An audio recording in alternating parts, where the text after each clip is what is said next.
Le signal phylogénétique mesure la tendance qu'ont les espèces proches à se ressembler. Donc plus formellement, pour un caractère, le signal, ça mesure la tendance qu'ont les espèces à avoir des valeurs d'autant plus proches que ces espèces sont phylogénétiquement proches. Donc par exemple, sur cette figure ici, on voit que pour la variable taille, il y a un signal phylogénétique important. Ici, par contre, la taille ne semble pas posséder de signal phylogénétique. Il existe différents indices pour estimer ce signal phylogénétique. On peut faire simplement un test de Mantel entre la matrice de distance patristique, issue de la phylogénie, et une matrice de distance calculée à partir du caractère, par exemple distance euclidienne.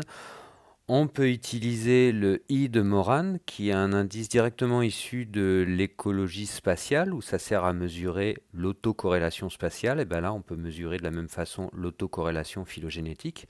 Sinon, il y a des indices qui sont spécifiques, comme le C de Abu Hayf,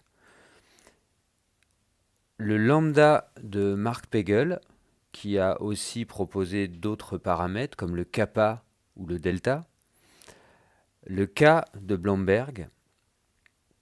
Alors, ces deux derniers indices incorporent un modèle d'évolution explicite, donc ils sont très utilisés.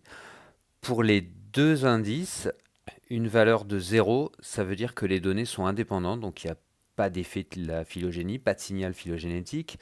Et 1, ça veut dire que l'évolution suit exactement un modèle brownien, c'est-à-dire qu'on peut directement prédire la proximité des valeurs en fonction des longueurs de branche. Alors notez que K, contrairement à lambda, peut prendre des valeurs supérieures à 1. Dans ce cas-là, ça veut dire que la ressemblance entre les taxons est encore plus forte qu'avec un mouvement brownien. Alors voilà ici à quelle structure phylogénétique vont correspondre différentes valeurs de lambda qui varient entre 0 et 1. Donc pour une valeur de 0, c'est comme si la phylogénie était en étoile, c'est-à-dire des données indépendantes, pas de phylogénie, alors que pour lambda égale 1, la proximité entre les valeurs du trait dépend directement des longueurs de branche. Donc lambda, c'est sans doute le paramètre les plus utilisés, comme je l'ai dit, il varie entre 0 et 1. I peut être estimé par maximum de vraisemblance. Donc on a une phylogénie, on a des valeurs observées, et on peut estimer comme ça la valeur du signal pour le trait considéré en calculant le likelihood, la vraisemblance, avec différentes valeurs de lambda, et on va choisir celle qui donne le meilleur ajustement aux données. Alors on cherche souvent à voir si lambda est différent de 0. Le test de lambda, c'est ça. Est-ce qu'il y a un signal phylogénétique? Et si oui, de combien? Alors attention, la présence d'un signal fort, en tout cas significatif dans un ou plusieurs caractères, n'implique pas la présence d'un signal dans la corrélation entre ces caractères. C'est souvent une confusion qui est faite.